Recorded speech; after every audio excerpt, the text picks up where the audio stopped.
Welcome to Investing on Purpose. I'm JP Newman, your host, and on this show, we're here to educate and inspire you to create the maximum impact for your business and life. You're going to hear from dynamic entrepreneurs who have created outsized returns by bringing purpose into their businesses. The mission of the show is to help you integrate your business and personal goals so that you can live life to the fullest. Enjoy the show. Hi, this is JP Newman on Investing on Purpose. I am so excited because we just completed season 1.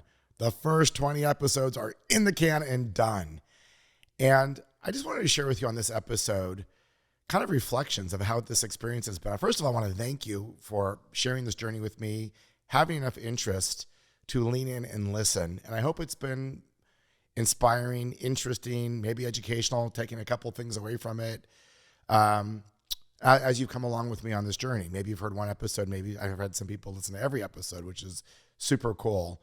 And in this episode, I'm just going to take you along with kind of what I've learned from this journey on these first 20 episodes of what I've learned, hopefully some takeaways that I can see, some common threads from the series, and where season 2 is going to go. It's going to change a little bit in season 2. And I'm going to actually ask you for some feedback too, as we start building season 2. But to start with, I wanted to do Investing on Purpose for a long time. It took me almost 2 years to actually get it from an idea in my head to actually doing it, which is ironic when we talk about manifesting. I knew I was going to do it, but sometimes you got to let it sit. And Investing on Purpose, the podcast, inspired me to really, I thought it was, and here's what I've learned. I thought it was to basically educate and inspire a younger generation of business leaders, entrepreneurs, and people to make sure that they understood that purpose, your why, your purpose, the meaning of your life should be baked in to your business. So in other words, the how to make money, because there were so many episodes I saw out there, how to make $1 million in these 7 steps. You guys have seen this out there. There's a lot of episodes out there that are telling you how to do things, how to make money, how to do this, how to find the right girl, how to find the right guy. And I just found that very few of them are really weaving in the purpose, because as we've spoken about thematically, the how, and once you hit your goal without the why, will feel purposeless to you.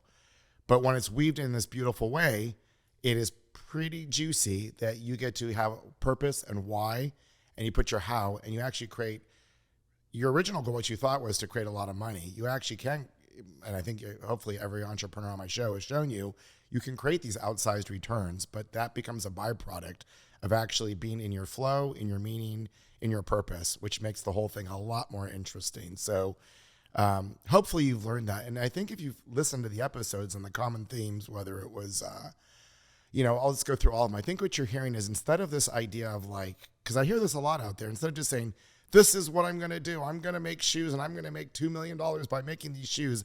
And I actually get this a lot from people. I feel like they're so in their head about what their product is, what their service is. It feels very mental sometimes.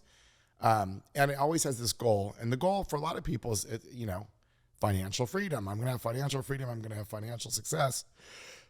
Nothing wrong with all that. But I'm telling you, and hopefully you're getting from the show, and that's what I want you to leave with, it is so much more interesting and fulfilling and multidimensional when it has this purpose, and you know that what you're doing every day is part of who you're supposed to be, your why and what you're supposed to be doing every day. And will have some legacy and meaning that will be bigger than just yourself as your company grows. And so if you notice, whether we listen to Tom Bacon, Antonio Marquez, Mickey, they didn't start out with trying to force the product. A lot of times it came from a story, and a lot of times it comes from an adverse story. They had a problem and they were looking to solve it. So it came from a problem. Antonio, they were a migrant family from Mexico that couldn't get across the border. And then finally, through someone renting them an apartment, it changed their life, and they created one of the most successful import food companies, which is why Antonio has such a love, not only in honor of his father, but how an apartment changed his life. And from that, he's built a company that has over $1 billion, $1.4 billion under management. But it all came from that. I think Mickey told you with her product that she sold called Thinx, it started with that, she thought it was maybe her problem, that she was hyper aware that when she played soccer as a woman, that she'd have periods, and she was horrified and always embarrassed about, what if I leak through? And she thought that was just her problem that she had. But when she started to ask other people, she realized it was a big problem for women. And from that problem, when she asked around, she created Thinx, which sold to Kimberly Clark at a very large, over 100 million sale recently. So if you notice the theme of all these episodes, it was a problem. Tom Bacon loved urban housing. He wanted to be an architect, but really, if you listen to Tom, who's now done over $10 billion of real estate, and now he's on a second company, what Tom really realized as a kid is he really wanted to solve through architecture and through planning. He wanted a better design that would make people's lives better. And his path took him in this incredible spot. So again, the thread that I hope you get through these episodes, whether it's Ryan and I talking, and Ryan and I, a lot of times we're having fun going through the how and why. We'll always continue with your feedback, giving you hopefully really practical tips on how to better your business. And then hopefully through the episodes, the solo episodes like these, through the stories and through the interviews with these CEOs, if you notice, we're picking CEOs that have created incredible returns, incredible success, and it's coming heavily from this problem they had to solve, leaning into the problem. And if you notice also in each one of these, they came up with a creative solution. And that's really, I think, thematically, hopefully what you're getting from all these episodes is that instead of coming from a blueprint or a whiteboard, you'll get to the whiteboard. Trust me, that whiteboard's great. But coming from the problem first and really leaning, I love what Mickey said on our last episode on season 20, which leaning into your problem, seeing if it's a problem for other people, and then ultimately leaning into massive creativity and learning how to unlock your creative channels, which we're going to be talking about more and more in the future episodes. And the more you unlock those channels, you come up with these solutions. And then ultimately you have to say, the solution that I've come up with, not only is it creative, is it actually good? Is my product or service, as Mickey says, is it better than what's out there? Is my service, is it really solving a problem in a better or more productive way than what's out there? So it's not only that it's creative, but it's actually good. And I love that idea. And I think that if you take that one thing from these episodes, that would be amazing. Whether you're an entrepreneur that's just thinking of an idea right now or just starting your business or further along, what I'm realizing more and more from these episodes in my own process is that this is bigger than just purpose.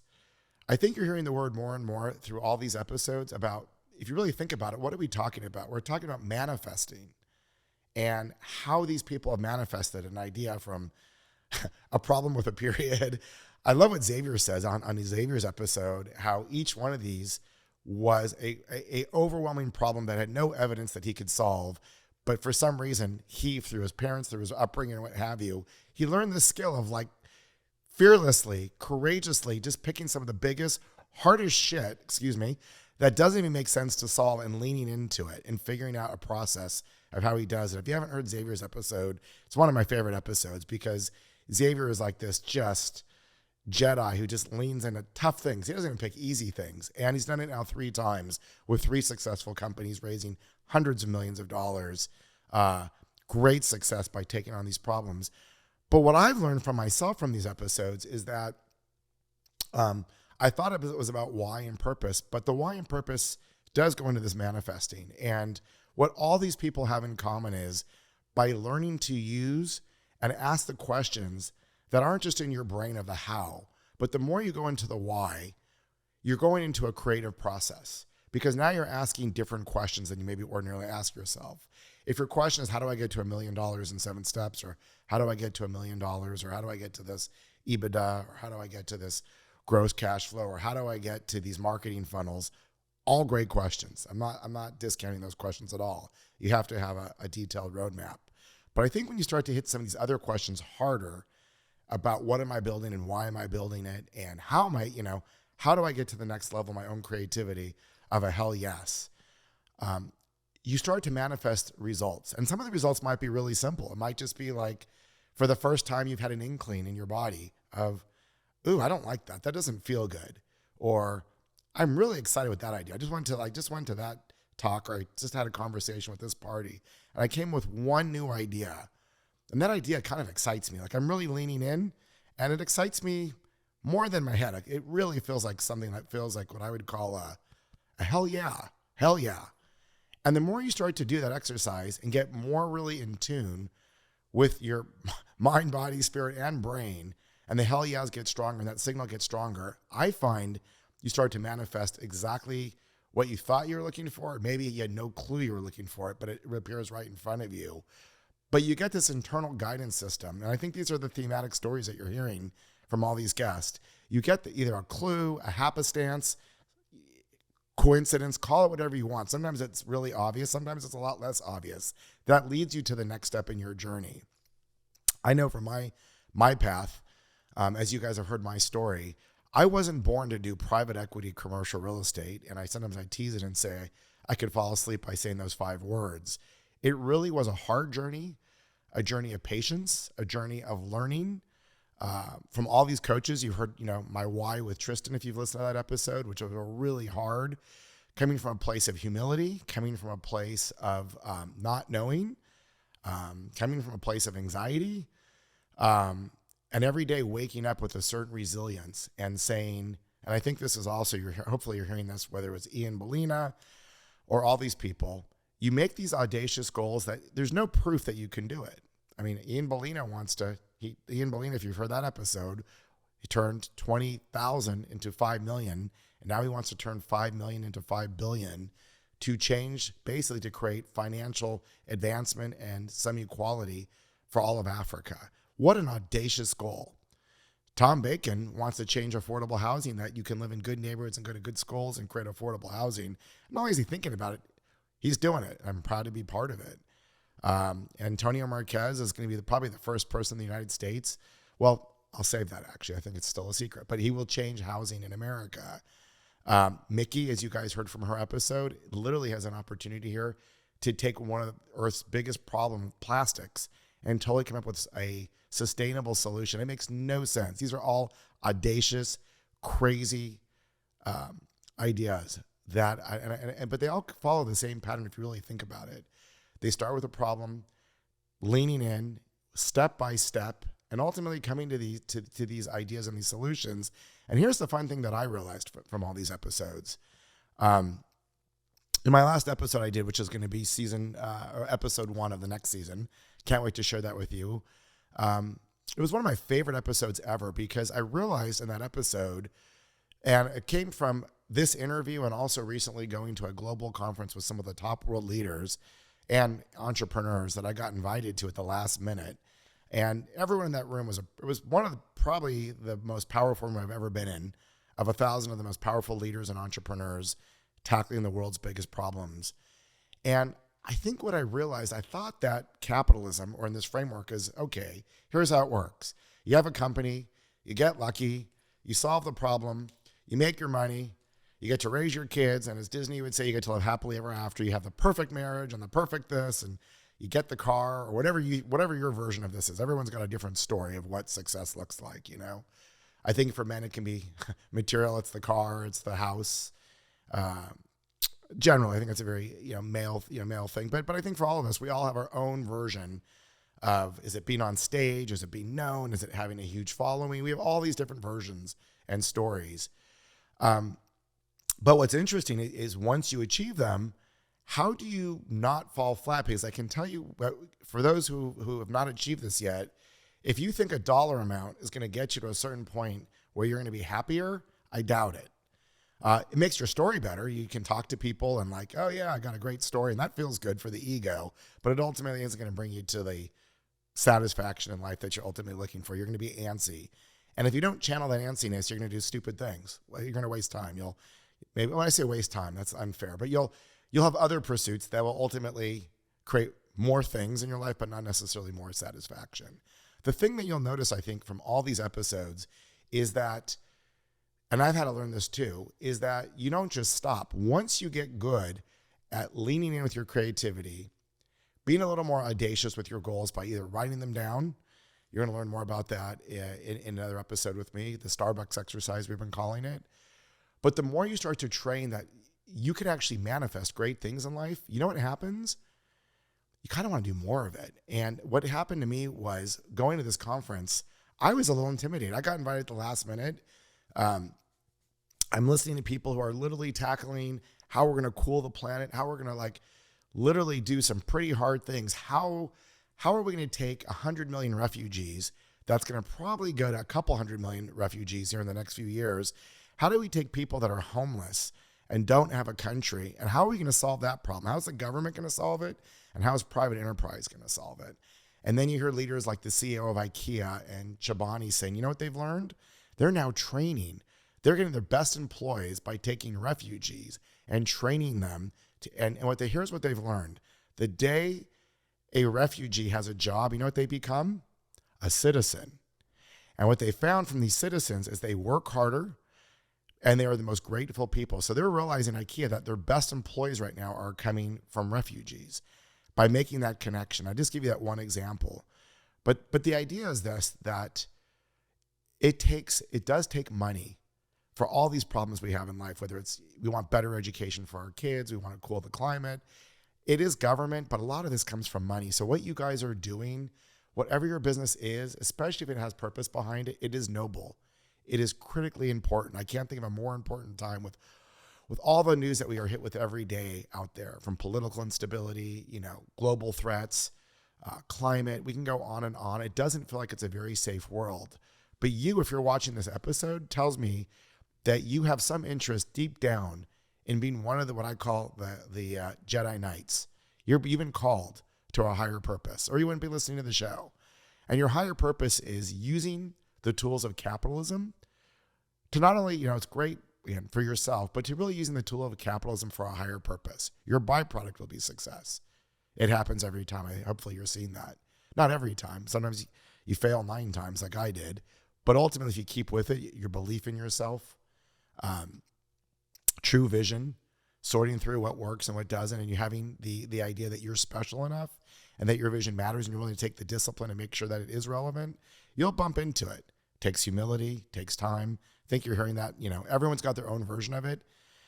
I don't know many entrepreneurs where it's just come easy. Sometimes it happens. You're that lucky Mark Zuckerberg who did it from your, college dorm room. But I think for the rest of us, it's hard.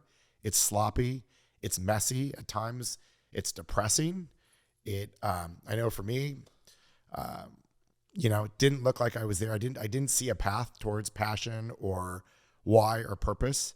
When I first got into real estate, I couldn't figure it out. It took a lot of time and a lot of figuring things out. So hopefully that's really what this is about for me, is hopefully paying it forward, that through these interviews, through these one-on-ones, through these conversations with Ryan, that we'll give you some super practical skills. So hopefully, whether it's real estate skills, general business skills, we'll do all that. And I'd love your feedback to what skills and what is that you want to learn. And I will do that, and Ryan will do that, and I'll bring on guests. I'll bring on top CEOs that can help answer those questions. But you're going to see that getting those skills and really sharpening your manifesting skills so that the why is balanced in there is going to bring you things that you never imagined. I know for me, I didn't make the connection that, as you guys are seeing, we're interviewing people that are making hundreds of $1 million of gross sales and what have you. But what I realized at this global initiative I was at, that world leaders, world people, we're all doing the same thing. There's really no difference that if you're trying to solve like carbon sequestration on the planet so we don't burn up, or if you're Tom Bacon over here or Ian Bellina, it's the same process again and again and again. And so I had this idea that once you hit a certain spot, I made it, you're done. But here's the thing, your cup is never really full. I used to think I have this expression that I've just blown open on my last episode. Oh, you get to a certain point, your cup is full. Then you get to do philanthropy. Maybe you retire. Maybe you go on an advisory committee. Maybe you do other things. Maybe you travel the world. That's all great. You take great vacations. But I know for me, more and more as I go through this process and go through these podcasts with people, what's coming through to me really, really clearly is the more and more you learn to manifest these great things, the more fun it is. And you get invited to bigger and bigger games to problem solve bigger and bigger problems. The solution might be, if you want it to be, it might be even bigger and bigger returns to you as a byproduct, if that's important to you. I see that it gets easier and easier to kind of have access to those returns. But the fun thing is actually you get to really do your brain will start to come up with new and new things that you've never thought about in your life. So you're like, oh, I did that, but now I'm interested. Like for me right now, I'm really interested in climate tech. So with Mickey, as she mentioned, I actually just invested in her company. So now I'm investing in climate tech companies. And I can tell you in the next 5 or 10 years, and maybe I'll cover that if you guys give me feedback, there's going to be so much money to be made in climate tech. And I could definitely give you guys some pointers. I know it's kind of messy right now, but in this messiness, I'm starting to see the emerging leaders that are going to make so much money by solving one of the toughest problems. Because I know for me and my kids, whether, I know that the Earth's getting warmer. And so the idea of cooling the Earth down a bit and keeping us at a good temperature is probably a good idea. Forget about the whole story of politics or what the blue party or the red party. I don't even care. I just know that I like temperatures to be nice. And being a real estate guy and seeing the devastation, if we can create less devastation for people of suffering, of losing their homes. And in some countries right now, they can't even go back because there's no water. So there's real problems to solve there. But how fun. It can be overwhelming at times. And even for me, leaving that conference, it's overwhelming how many problems are out in the world out there. If you watch the news, you could just want to hide under your pillow and not come out. And to be honest, part of me, I have days like that where I'm like, these problems are just too big. But then something comes back, and we talk about this in almost every episode. For an entrepreneur, there's a sense of resilience, a sense of, after I've had my depressing day and hit under the pillow and said, happened to me last week actually, I was like, I'm overwhelmed. This is just too much. But then there's something over time that gets me up and says, I can do this. I'm special. When I say I'm special, no more special than you, but it's this narrative that I have the power and the purpose. And I actually believe, no matter what religion or spiritual, or if you're atheist or whoever you are, that we all are put here, whether let's call it a spirit, call it a God-given skill, a spirit skill. Even if you're atheist, we can call it a universal skill. Basketball stars, Olympic athletes, great CEOs, we are given special gifts. Some of us, they're athletic gifts. Some of them, our brains just work incredibly well. Some of us are empaths. Some of us are just great. I'm always amazed when I go to my senior centers that these healthcare workers, how much they care about people. They have an empath in them to care for older people that I admire and don't know a thing about compared to the way they do it. So we all have something. So carving that something, sharpening that skill with all these things that hopefully these episodes are providing to you, takes that skill and levels you up again and again and again. And I actually think, last thing, I don't want to get too preachy, but the last things, I think that's what we're supposed to be doing here on the planet. I don't think you need a religious doctrine or, what may seem chaotic or what is it all about. I think just that alone, the more of sharpening those skills, so the more we're serving people, I'm pretty sure that most people are hardwired to be communal and to help our fellow human being. I can tell you, for your own happiness, forget about if this sounds woo-woo or you're not sure if you're a philanthropist yet or not. I almost don't think it matters what you think about that. I think you'll see in life, some people, it's their church or their temple they go to on weekends, or it's their group. But I think human beings, the more we're connected to something and the more we feel like we're giving something and get out of our own way, out of my friends and my network, and I know a lot of people at this point, those are my happiest friends, the ones that are engaged. So there is a simple truth that I've observed over my lifetime, that the happiest, most fulfilled people are the people that are connected. So hopefully this show is more. It will be a real estate show for you. We will continue giving you business things, but hopefully at the same time, we're giving you much more than that so that we really build a holistic approach to great financial success. With that, I'm grateful. Please feel free to reach out, investingonpurpose@gmail.com. I would love to hear your feedback, what you'd like to hear in season 2. I'm going to make one promise to you. I'm not going to do weekly shows right now. I don't need to fill your inbox. There's so much information out there. I don't need to keep having, for the sake of having people. What you're going to see from us, and feel free to join in, is I'm going to wait till they're epic episodes. If that's once a month, twice a month, it really doesn't matter. It's not going to be, how do we have 500 episodes? You're going to see limited series. I know Ryan's super excited. It looks like we're going to Cleveland with Alex and Ryan and I. I'm going to teach you guys, for those who want to know, I'm literally going to teach you at any level you're at, how to break into a real estate market and identify how you can make money. I'm going to actually take you through literally the 20 steps that will make you, if you want to break into real estate, even buying your first house, I'm going to actually teach you how to do it step by step. And that'll be our Cleveland limited series. And you're going to see limited series that are going to focus Some of them will be more on the why, some of them will be on the how. But my real goal is to integrate the how and why as I can. I'm going to hopefully inspire you with, I have some amazing people lined up for season 2, CEOs that are going to blow you away. And again, feel free to keep leaning and asking questions. And really, again, let's all build this together and do something great together. And from that, I'm grateful and just wish you the very best in all success.